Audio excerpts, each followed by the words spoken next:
Snake, we've got a problem. Zadornov's not in his cell. What?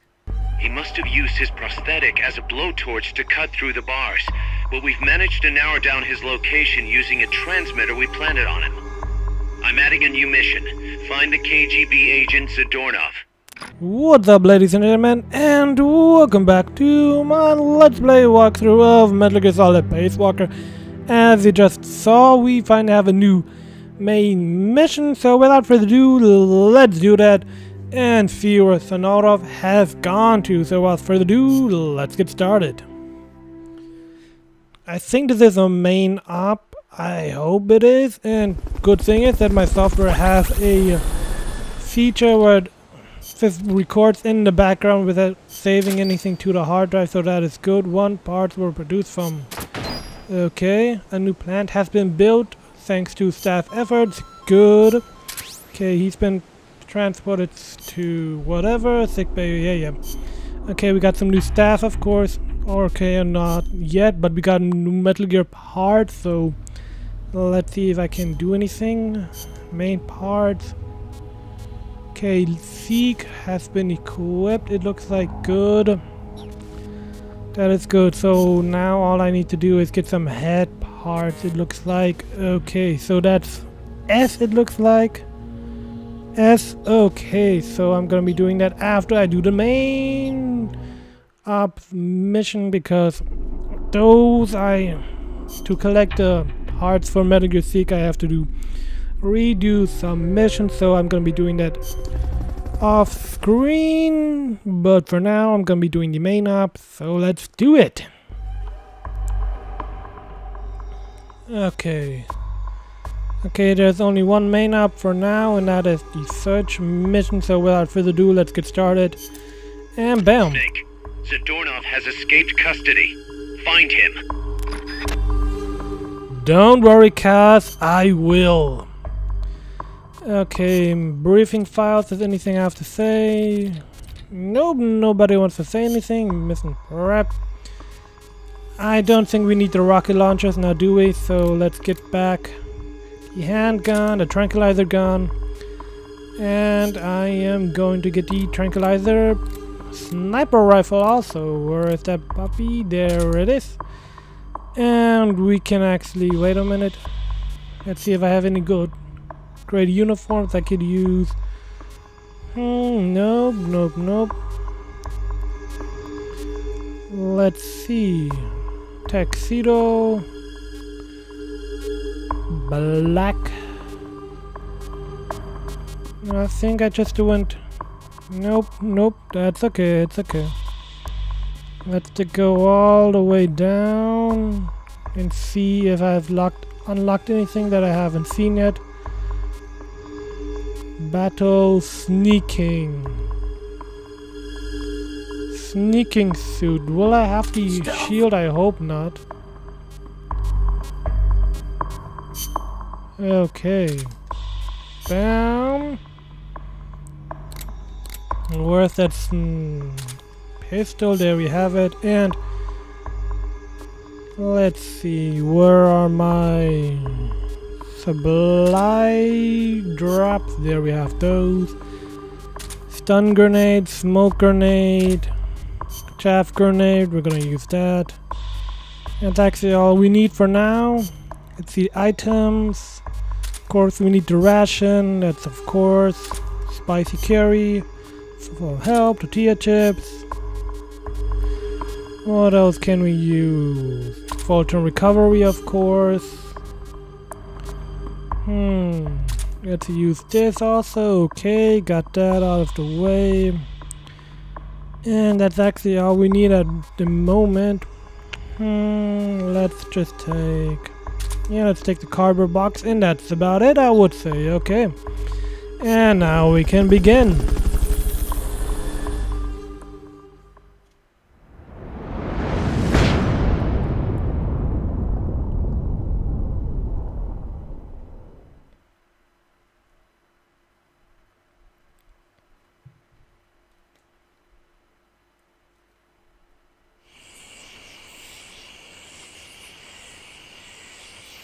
Okay then. And bring him back here with Fulton recovery. Don't worry, cuz I will. Okay. Of course, this will be enough for now. I think I saw somebody up here, didn't I? Didn't I see enemy? There he is. Okay. Okay, great. He has a helmet, so I'm gonna have to sneak up on him if I can. Let's see if there's somebody behind this truck. Okay, nobody. And I think I haven't announced it yet, but my store where I buy most of my games will be having Metal Gear Solid The Phantom Pain on the 28th or the 29th, so I'll be starting recording that shit, and I'll be able to instantly, once September 1st comes, I'll be able to upload Metal Gear Solid Metal Gear Solid 5 The Phantom Pain gameplay right at midnight, so don't forget to subscribe so you don't miss out on my Metal Gear Solid The Phantom Pain Let's Play. Okay, he has nothing to say. Whatever. Oh, hell no.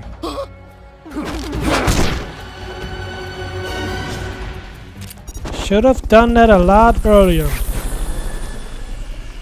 Yeah, I'll be uploading right on September 1st. Once midnight comes up, you'll be seeing gameplay for Metal Gear Solid The Phantom Pain. And on August 30th or 31st, I'll see when I get the time to it and when I decide to upload it. But then you'll see my Metal Gear Solid 5 Ground Zeroes Let's Play here on my channel. So don't forget to subscribe so you don't miss out on Metal Gear Solid Ground Zeroes and Metal Gear Solid 5 The Phantom Pain. And of course, subscribe for the rest of my Peace Walker Let's Play. And for those watching on Twitch, don't forget to follow me on Twitch so you'll be notified once I start live streaming Metal Gear Solid Ground Zeroes and Metal Gear Solid The Phantom Pain. And of course, subscribe for my Gears of War Ultimate Edition Let's Play, because that I will be doing also, because I have a lot of time currently because I am on semester break. And I don't have to do anything for school at the moment, so that is good. But now let's concentrate on Metal Gear Solid again. Okay, I can hear something, but I can't see anything. And that is not good. Somebody here? Somebody here. Nope. I can hear something, but I can't see anybody. And that is not good. So let's go see what's back here.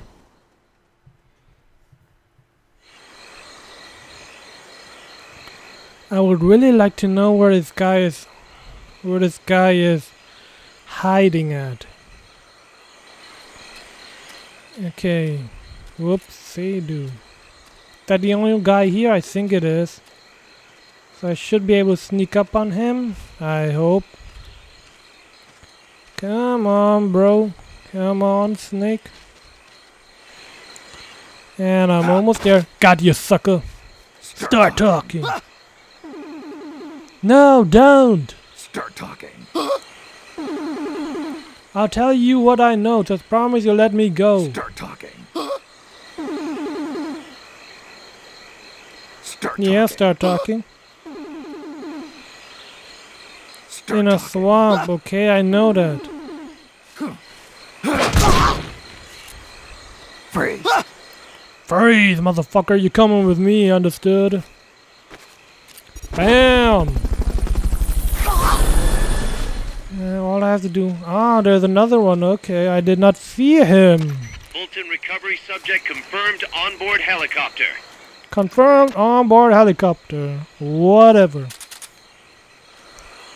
Okay, let's have him turn around. I hope he turns around.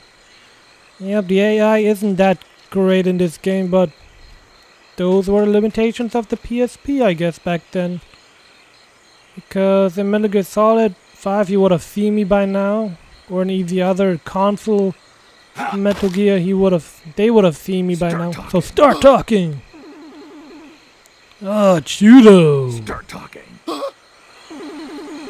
Let me go if you don't. Start talking. I'm gonna wet myself here. Start talking. Yeah, whatever. Freeze. Freeze, motherfucker!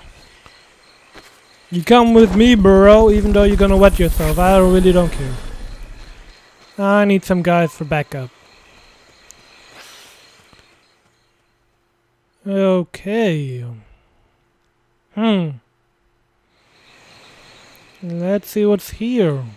I have no idea. Just going to have to find out. I wonder if that guy I'm looking for is here. He has to be somewhere. He has to be somewhere around here. That is for sure. And bam, sucker. He's going to go to sleep anyway. I'm seeing things. I'm seeing things. What was that? It's nobody. But if you want, you can come here and CQC your ass. If you want that to happen. Come on over here. You coming or not, bro? I guess not. Okay, he's asleep, that's good. I guess he's going to look where the noise came from. Bam, sucker, got ya. Now he's asleep, great. Okay, that didn't work great.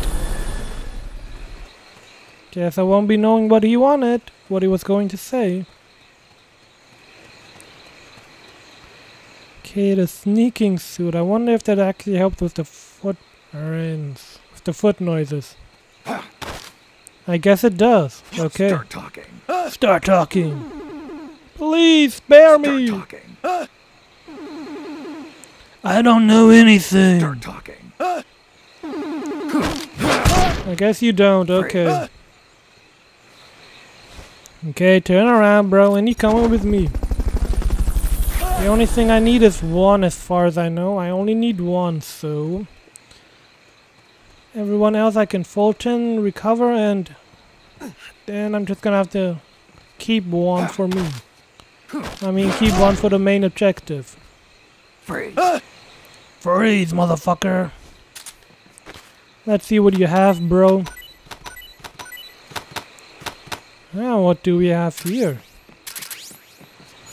Don't know what that was, and bam, we're going back to Mother Base. You're on my team now, understood?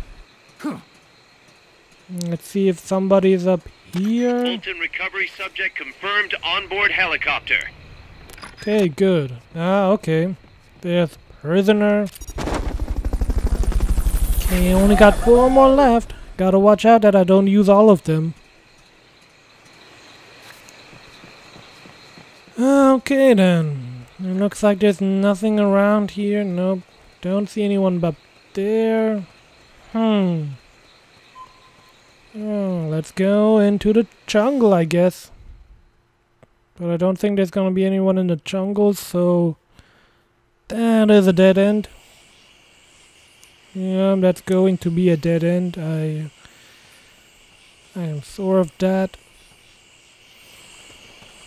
Because I've already looked around here. Yep, already looked all around here. Okay, there shouldn't be an enemy around here because I Fulton recovered him. That's good. Don't need to go back there, I believe. That's the beginning of the mission. So let's go in here and start going up, I guess. Yeah, let's go up. If I can, of course. Okay. Okay, I can hear something, so somebody is around here. Let's go this way. Don't think I've been back here yet. Come on. Something has to happen. Aha, look at that. Okay, let's sneak up on him. Got you, sucker. Start talking. Come near me and there's going to be hell to pay. Help! Start talking. Freeze. Freeze, motherfucker! Okay, I can take 2 more people and that's about it.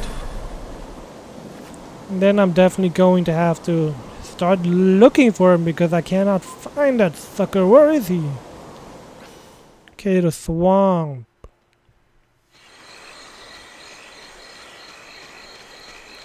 Well, that one enemy did say something about the swamp, so maybe he's here. Or not. Wasn't I already here? Didn't I come from here? Who is this? Ah, no, I don't think I've been here yet. Okay. That's okay. That's fine with me, bros. Okay, turn around, bro, and then... Bam, got you. Start talking. No, don't. Start talking. Then start talking, bro. Start talking. Oh, is she? Please let me go. Start talking. Okay, I am letting you go. Because you come with me to Mother Base. Understood, bro? Okay, and there you go.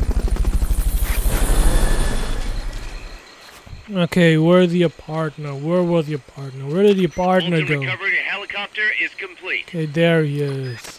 There's your little partner. Wait. Wait.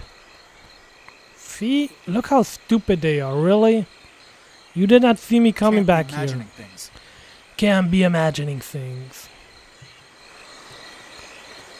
Well, you weren't, bro. Haha! Start talking, bro. Help! Start talking. No, don't! Start talking. I want to join you. Okay, that's all you have to say. If you want to join me, then no problem. Okay, and that's the last person that's gonna join us for today. Okay.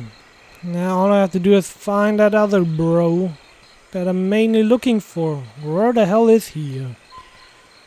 Where could he be? Really? I would really like to know where he is.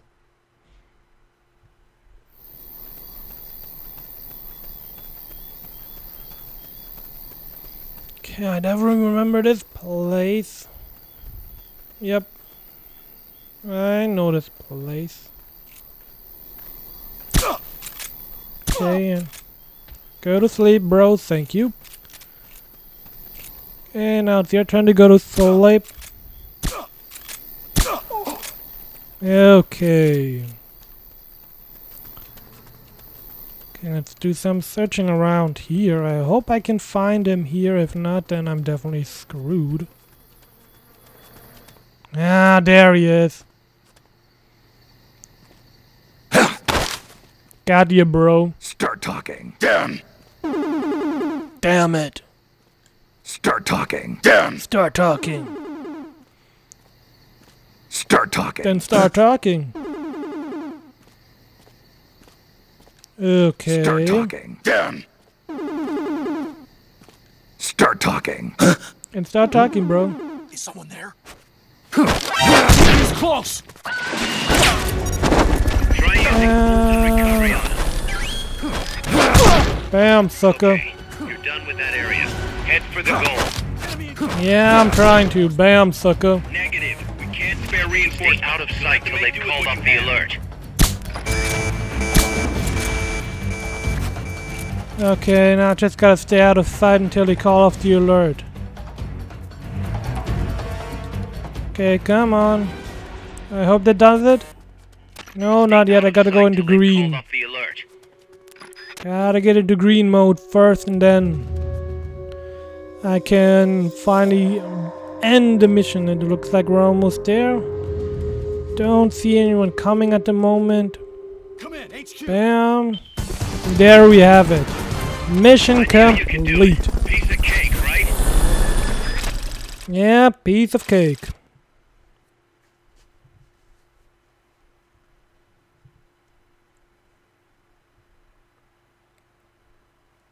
Let's see what happens now.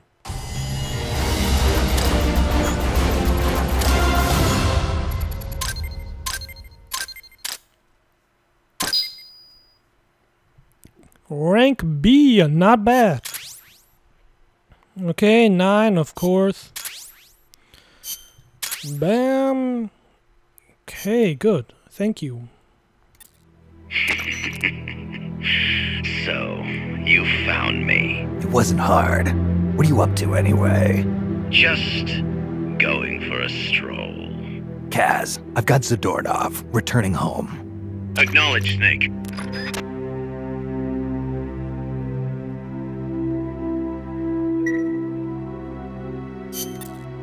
Package for you, boss. What? Yeah, looks like a cassette tape. Don't worry, it's clean. No trace of explosives or anything. Return address just says EVA. EVA? Someone you know? An old acquaintance. Oh, the plot thickens. Tidings from an old flame? Don't start, Kaz. Anyway, I'll check it out later. Okay, just don't go running off after this chick. We can't afford for you to be distracted right now. Okay, then I am going to listen to the cassette tape and then I'm gonna end this video. So without further ado, let it load. And yeah, good. Damn, that one was definitely weak though. Second one, I believe. Damn, okay. Yep, and he's going to the hospital. Great. Come on, hurry up. Okay. Okay, staff members. Intel, definitely Intel team. Mass hall. Medical team. R&D, I mean combat unit. And the medical team, and that's about it. Okay. Now where can I... Delivery maybe? Inbox, nope. Outbox, nope. Then it is probably the database, I would say. Mother base data. Yeah, whatever. Maybe here, transferring, blah blah blah. No. Where can I listen to that cassette tape? That is strange.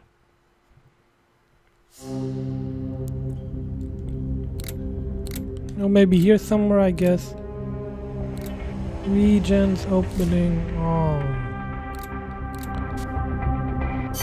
Let's just use this one real fast. Yeah, single, thank you. Briefing files.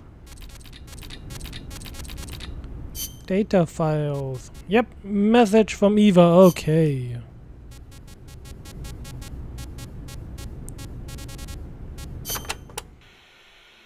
Hello, Snake.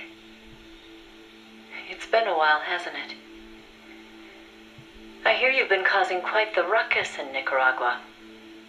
Nothing much to report from my end. The legacy's being put to good use. Or so they tell me.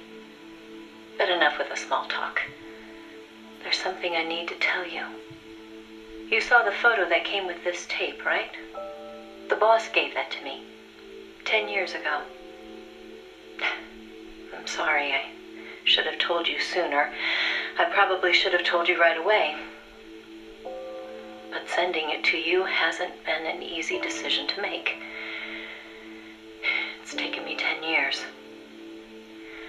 Once you've heard what I have to say, you'll understand why.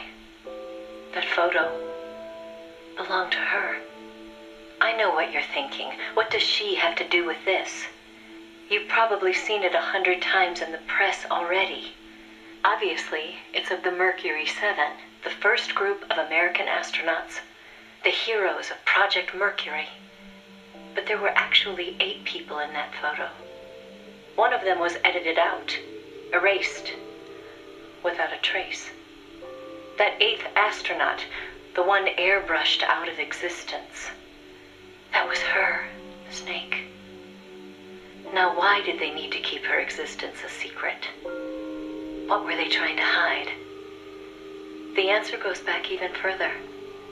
17 years ago. It was the height of the Cold War. The Eastern and Western blocs were racing to develop space technology to match their nuclear arsenals. In 1957, the Soviet Union launched Sputnik 1, the first artificial satellite. The Americans were stunned. They'd been led to believe their country led the world in science and technology. That shock quickly turned into fear. If the Russians had the know-how to launch a satellite into space, they could use it to launch a nuclear missile, too. Frantic, the U.S. threw everything it had into the space race. The following year, the Army succeeded in launching the first American satellite, Explorer 1. The National Aeronautics and Space Administration was established that fall, and Project Mercury with it. The goal was to send a man into space, and 7 men were chosen as pilot candidates. The media dubbed them the Mercury 7. They were immediately hailed as national heroes, icons of Western space exploration. But after Explorer, America suffered a series of failed rocket launches. Desperate, the government made a fateful decision. Unable to wait for its space program to mature, they'd steal the Soviets' technology, at the same time sabotaging their space program. You know better than anyone how hard a mission that was. The Soviet space program was shrouded in secrecy. Recovering that information would be no easy task. Using the help of an insider, they'd insert a sleeper agent into the research institute, or else recruit one of those insiders to do the job for them. And, if necessary, the mission leader would have to go in and sort things out themselves. Someone was needed with experience, knowledge, and superior intuition. And the only one for the job was the boss. The president himself asked for her by name. He needed someone who could be trusted with the fate of a nation. Who else to turn to but the hero of the Second World War? It was June 1959, so you see, Snake, that's why she left. That was the top secret mission that took her from you. But her selection ruffled a few CIA feathers. They didn't appreciate the president going over their head like that. The mission was tough enough already, and now the CIA was dragging its feet. She couldn't get anything out of them. No manpower, no information. Left to her own devices, the boss made a decision she knew would come back to haunt her. She decided to tap into the Philosopher's Network. And that's when the wheels of fate began to turn. Okay, that was the first one. I'm gonna show you every single one in this video, so session 2. The Philosophers were a secret society of power brokers formed in a pact between the US, Russia, and China in the early 20th century. Of course, by that time, the American and Soviet branches had already parted ways. But there were those among the remaining Russian philosophers not entirely happy with the one-party communist state. The boss reached out to them. She arranged clandestine meetings in Berlin, hoping to find a way into OKB-1, the Soviets' premier design bureau. She worked tirelessly to win their sympathy, in some instances using huge sums of cash, in others by helping them over the Berlin Wall. It was a dangerous game to be playing. The Philosophers had everything on her, and not just information either. She'd given birth to a child on the battlefield, only to have them immediately snatch it away. I know she told you that story. If that child was in the hands of the Soviet philosophers, she'd be putting more than just herself in danger. But she did what she had to do. At the time, the Soviet Union was believed to have an arsenal of missiles far greater than that of the United States. If that proved to be the case, Moscow would be free from the yoke of nuclear deterrence, raising the possibility that the Soviets might actually launch nukes if they felt it necessary. As you know, the so-called missile gap turned out to be a Soviet bluff. Moscow had gone to incredible lengths to perpetuate the lie. In fact, the whole space race was really just a part of an elaborate ruse. Only we didn't know that at the time. She used to joke that even she swallowed the whole missile gap story, hook, line, and sinker. She put her life on the line, for the sake of her country, to prevent nuclear war. And it was because of her sacrificial efforts that America succeeded in placing a sleeper agent inside OKB-1. NASA began to receive huge volumes of technical data from the Soviet program. By the end of 1959, they'd succeeded in sending a chimpanzee named Sam on a ballistic rocket flight. The rocket never left the atmosphere. But all the same, it was a huge success for NASA, restoring confidence in its technology. Then, just when the operation was starting to produce results, the CIA came calling. "You're a war hero," they said. "No need for you to dirty your hands with this sort of black ops. We'll take it from here." In effect, they wanted to reap the rewards for themselves. But the boss didn't object. "My part is over," she said. "I don't care what you do with the data now." It seemed as if NASA was making great strides toward manned spaceflight while the Russians lagged behind. They even got a report from their mole at OKB-1. "The safe return of Sam has sent our scientists into a panic," he said. Soon afterward, the Soviet Union sent an animal of its own into space on Sputnik 2, the dog Kudryavka, better known to the world as Laika. But Laika was fated never to return to Earth. The U.S. can recover its spacecraft from the ocean upon re-entry. But the Soviet Union only borders the frozen Arctic. They had to bring their spacecraft down on land. How could they soften the impact enough to bring a living creature back safely? The agent reported that the Soviets hadn't yet found a solution to that problem. The plot to sabotage the Soviet space program seemed to be working, too. First, they tampered with Sputnik 4's re-entry. Then, 2 months later, one of their rockets exploded on the launch pad. They did manage to send 2 dogs into orbit aboard Sputnik 5 and return them safely to Earth. But the agent dismissed it as a fluke. Dogs, sure, but humans? They didn't have the technology. Everybody believed it. Everybody was complacent. Everybody. Except the boss. There was something about the Sputnik 5 schematics they were getting that didn't seem right. Some kind of ejection device on the capsule that didn't quite belong. She couldn't figure out the reason why it was there. What was it supposed to eject? NASA shrugged off her concerns. They figured it was probably meant to eject the flight recorder in case of an accident. The boss pleaded with them to investigate, but the CIA wasn't having it. They probably thought she was trying to reclaim some of the glory for herself. The boss wouldn't give up. She decided to head to the Soviet Union herself, alone, without any backing from the CIA.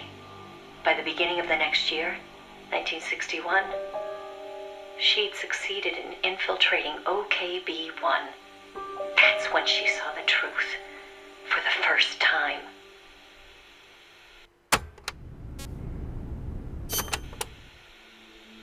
The sleeper that she'd worked so hard to place was a double agent.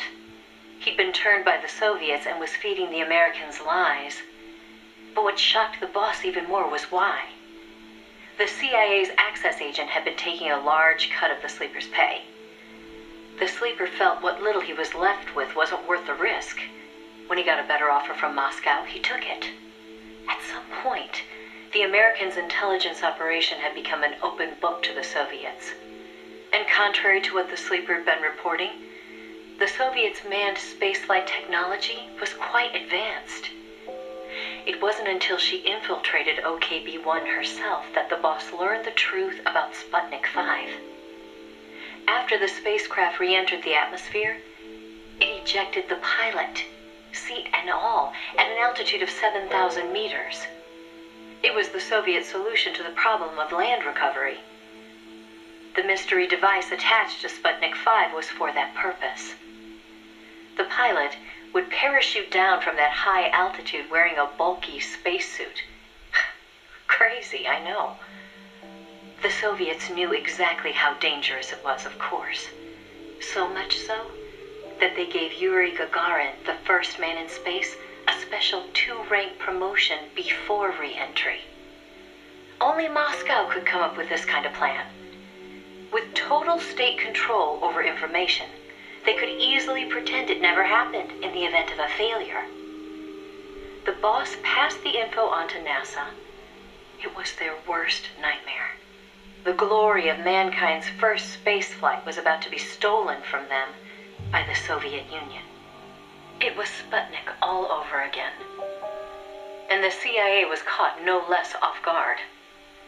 Their ineptitude had caused the fiasco in the first place. The Soviets' deception was brilliant. They'd woven a masterful tapestry of truth and fiction to convince the Americans their intelligence operations were proceeding as planned. No one but the boss could have seen through it. It was obvious the Soviets had some gifted minds working on their side. But that certainly didn't excuse the CIA's massive failure. The CIA wasn't done, though, and devised an ingenious plan to avoid taking responsibility. Luckily for them, a new president had been elected the previous November, John F. Kennedy. As he didn't know the case history when taking office, the CIA was able to feed lies to his new administration. They masked their own failures, placing the blame squarely on the boss's shoulders. After all, she'd selected an unreliable sleeper. They claimed she'd failed to make use of one of the most effective means of controlling a sleeper agent's actions: holding their family hostage. The boss was well aware that would have worked. She told me so later, but she couldn't bring herself to do it. It seems clear it had to do with having her own child taken. She could never inflict the same pain on anyone else. The CIA used that against her. In his election campaign, Kennedy had vowed to close the missile gap with Moscow. If America lost the space race, that promise would be worthless. The fact that the president had no links to the philosophers only made things worse. He was completely unaware of the secret networks she'd used to complete her mission. In his eyes, she was no better than a traitor. The fate that awaited her was cruel beyond belief.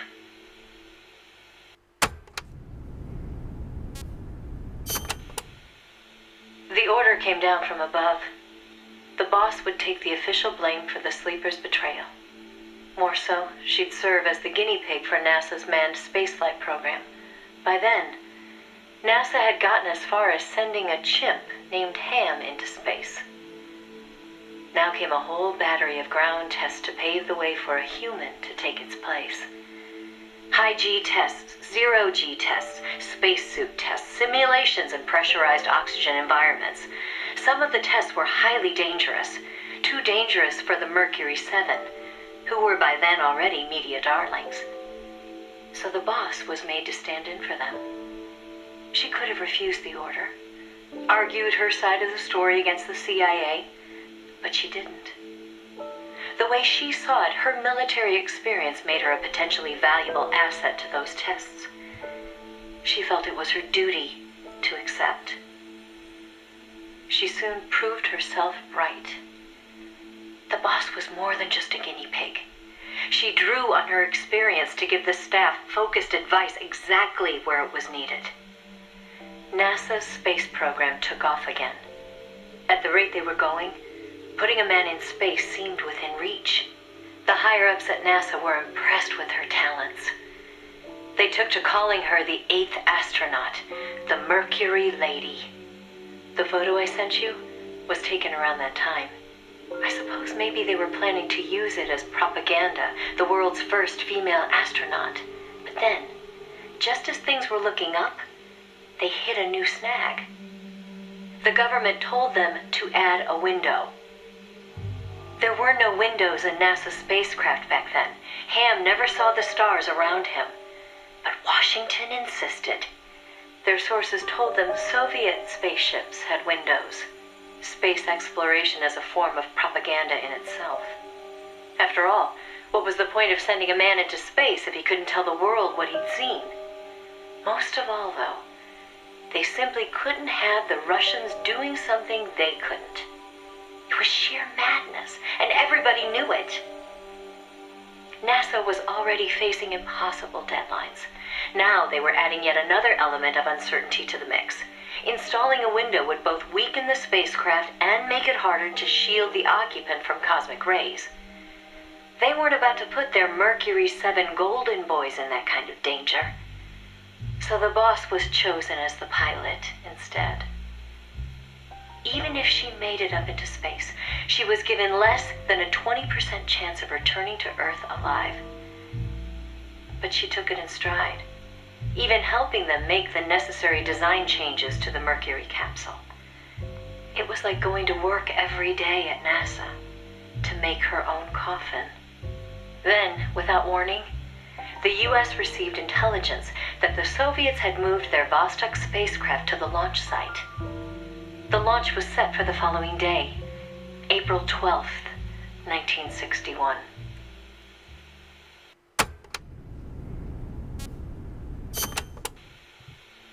America couldn't let the Soviets beat them with Vostok. NASA was forced to cut short the testing process and move the launch date up. They pulled out all the stops to get it scheduled for the earliest hours of the next day. The spacecraft would be launched from Cape Canaveral in the dead of night. For the flight path, they chose a course that would take her as far east as possible. She'd be able to see the Earth in daylight from the window, at least for a little while. The boss climbed into the Mercury capsule, having completed less than 80% of the regular flight procedures. Both the timing and the flight path were risky, and testing was far from complete. But NASA had no other choice. The boss, for her part, never expected to come home alive. She was going on a one-way trip, the American version of Laika the dog. And yet she went all the same. "Someone has to be first," she said. "If fate has chosen me, then I accept, for my country, for the balance of the world." That's how she saw things.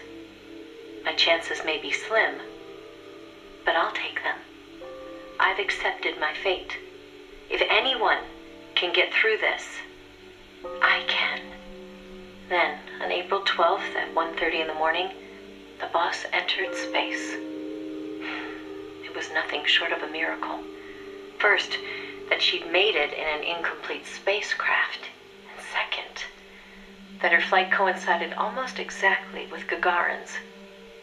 As the sun rose over the horizon, and cosmic rays began to bombard her through the window, she saw the Earth. I think you've heard the story before.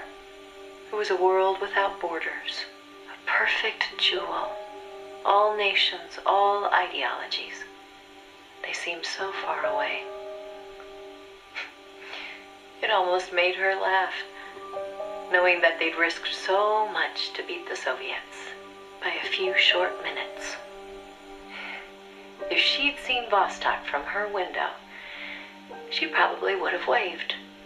But the two spacecraft were destined for very different fates. Gagarin circled the Earth and returned to the Soviet Union, safe and sound. The Mercury capsule, on the other hand, deviated from its planned re-entry angle. The addition of a window had thrown the capsule's aerodynamics off balance. The boss's coffin veered wildly off course and began to plunge earthward.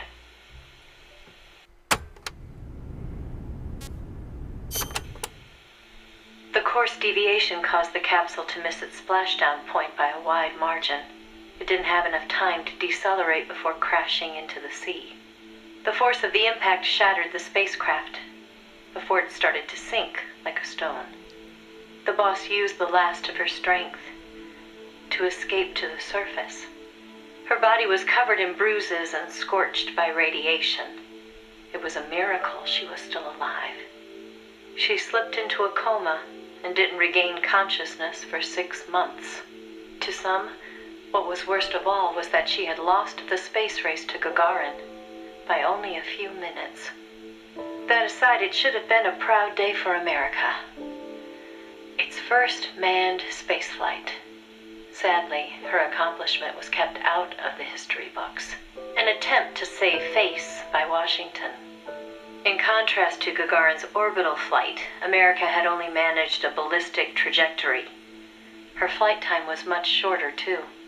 And most importantly, the Soviets had brought back both spacecraft and pilot safely.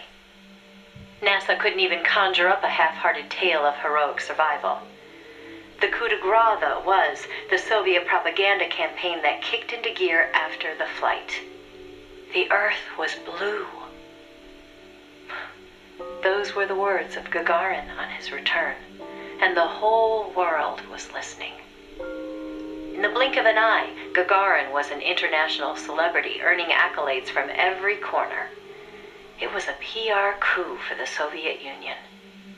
Meanwhile, Washington could only grit its teeth in silence. They decided there was no value in making the boss's flight public, that it would only make matters worse. So they buried it instead, labeling it a dark mission. NASA and the CIA did everything in their power to erase all traces of the boss from Project Mercury. The result was the photo you see before you. Not a bad job, huh? Not only did they expunge her flight from the records, they denied that she ever existed. And that wasn't the end of it. As an alibi, the military claimed she'd taken part in the CIA's botched Bay of Pigs plot to take back Cuba. And when the boss was finally well enough to return to service, they wouldn't take her back. She was forced to go underground. In the public eye, the boss was still a hero of World War II. In reality, though, she was anything but that. She was a non-person, fit only for the blackest of black ops. In effect, she may as well have been dead. Gagarin went on a worldwide tour in front of millions of adoring fans. The boss, meanwhile, was a walking secret, unable to breathe a word about her experience. The authorities in Washington had this to say: "Why are you still here? If only you'd had the decency to give us a nice quote like Gagarin and then die an honorable death, you'd have gone down as a hero."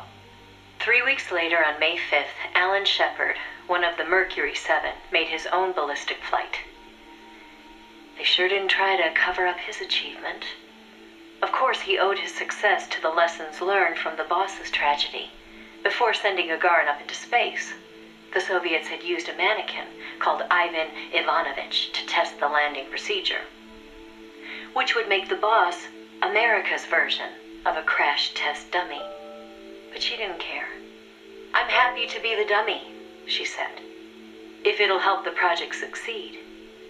Nothing would give me greater satisfaction."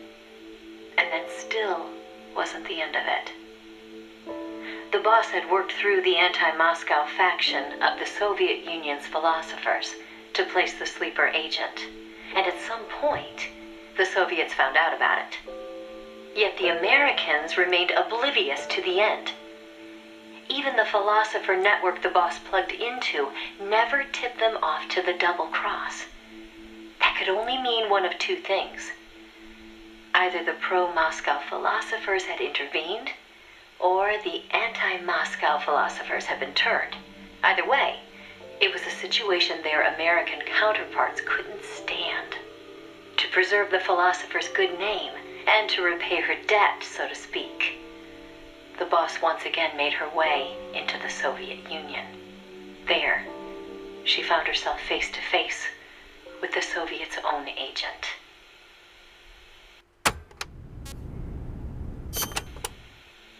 And who should she find awaiting her return to Russia? The one who'd turned her sleeper against her, who'd fed them lies all this time. It was her former comrade in arms, the father of her child, the man known as the Sorrow. He didn't know it was the boss who'd sent the sleeper. Or to be more precise, the Soviet philosophers never told him. Former lovers, forced to fight to the death. One would live and one would die, she told me. That was the revenge the Soviet philosophers had in store for me. If both of them survived, their child would suffer in their place. They were left with no other option. The boss shot him. He offered no resistance. When she returned from the Soviet Union, there was no place left for her to go. She'd sacrificed everything. Everything. For her country. And in return, they treated her like a dead woman. She was made a scapegoat for no good reason. Only because power had changed hands in Washington. Any lesser being would have long since cracked. It was then that one of her old SAS comrades reached out to her, Major Zero, and so Fox was born. She undertook a mission that, well, you should know better than anybody. You were a part of it. 20 days after Shepard's flight, President Kennedy announced that America would put a man on the moon.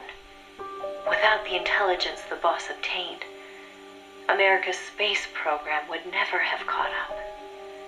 Armstrong and Aldrin might never have walked on the moon, but the Americans' gain had cost the boss her health, her honor, and the man she loved.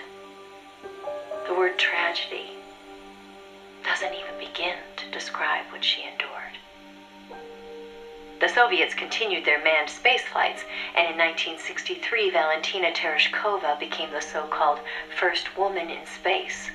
It's said they took their cue from NASA's long-buried Mercury Lady project. And so that, Snake, is the mission that kept her away from you for so long. Now, I know what you're thinking. Why not use me as her agent?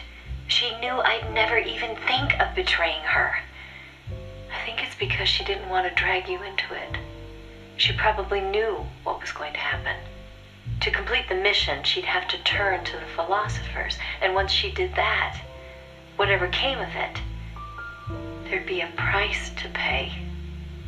No one understood that better than her. So please, Snake, let it go. When she gave me the photo, she left me to decide whether or not to pass it along to you. I know she was torn about it, just as I was. She knew you'd probably blame yourself. Why did she hold on to it for so long? That, I can't say. To remind her of how much it hurt to be erased. She wasn't that kind of person. No. I think she meant it to be a message to you.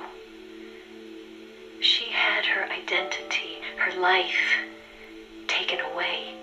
But she wanted you, of all people, to know the truth. Snake, you've probably already figured this out, but it's no accident that I'm only now sending you something I've withheld for so long. A little bird tells me you recently made a big decision. You and the boss are different people. I understand that. And I'm not trying to second guess you. I